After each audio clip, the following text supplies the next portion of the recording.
Assalamualaikum warahmatullahi wabarakatuh.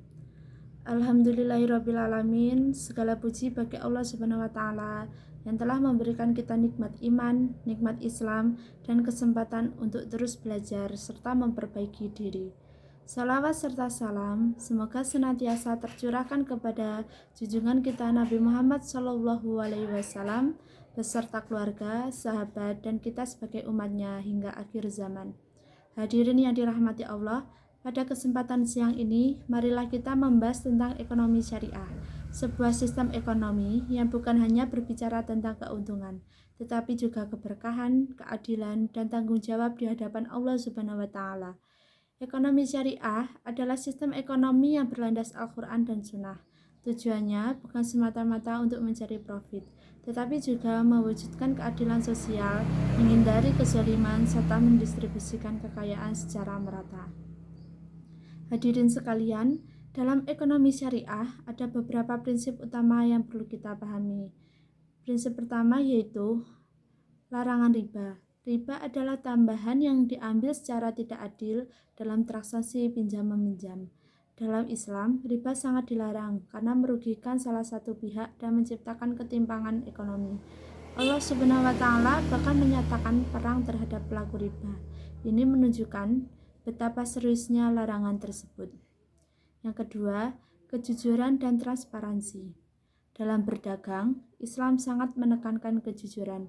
Nabi Muhammad SAW adalah seorang pedagang yang dikenal, sangat jujur hingga mendapatkan gelar Al-Amin. Kejujuran ini bukan hanya mendatangkan kepercayaan manusia, tetapi juga keberkahan dari Allah Subhanahu wa Ta'ala. Yang ketiga, larangan gharar atau ketidakjelasan. Islam melarang transaksi yang tidak jelas, penuh spekulasi atau mengandung penipuan. Misalnya menjual sesuatu yang belum jelas bentuknya, jumlah atau kualitasnya. Hal ini untuk melindungi semua pihak agar tidak dirugikan.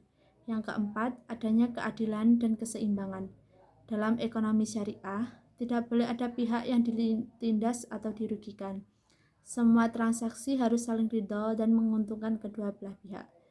Hadirin yang dirahmati Allah, ekonomi syariah juga mengajarkan kita untuk peduli terhadap sesama melalui instrumen seperti zakat, infak, dan sedekah. Ini adalah bentuk distribusi kekayaan agar tidak hanya berputar di kalangan orang kaya saja. Zakat, misalnya, bukan hanya berkewajiban tetapi juga solusi sosial.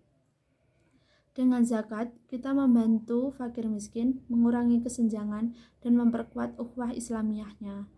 Selain itu, ekonomi syariah juga mendorong kita untuk bekerja keras dan mandiri. Islam tidak mengajarkan umatnya untuk bermalas-malasan. Justru bekerja mencari nafkah yang halal adalah bagian dari ibadah. Hadirin sekalian, di zaman sekarang kita dihadapkan pada berbagai pilihan sistem ekonomi. Namun, sebagai seorang muslim, kita harus berusaha memilih yang sesuai dengan syariat, mulai dari hal kecil seperti menghindari transaksi yang mengandung riba, memilih lembaga keuangan syariah, hingga menjalankan usaha yang halal dan berkah. Perlu kita ingat, harta yang kita miliki bukan hanya akan ditanya dari mana kita mendapatkannya, tetapi juga kemana kita membelanjakannya.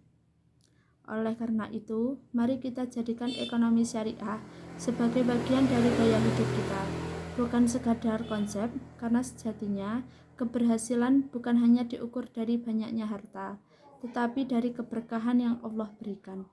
Hadirin yang dirahmati Allah, sebagai penutup, marilah kita mengambil 3 pembelajaran penting, yaitu yang pertama, carilah rezeki yang halal dan jauhi riba.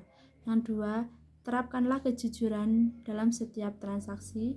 Dan yang ketiga, gunakan harta untuk kebaikan dan membantu sesama. Semoga Allah Subhanahu wa Ta'ala memberkahi usaha kita, melapangkan rezeki kita, dan menjadikan kita hamba-hamba yang amanah dalam mengelola harta. Sekian dari saya, kurang lebih mohon maaf yang sebesar-besarnya. Wassalamualaikum warahmatullahi wabarakatuh.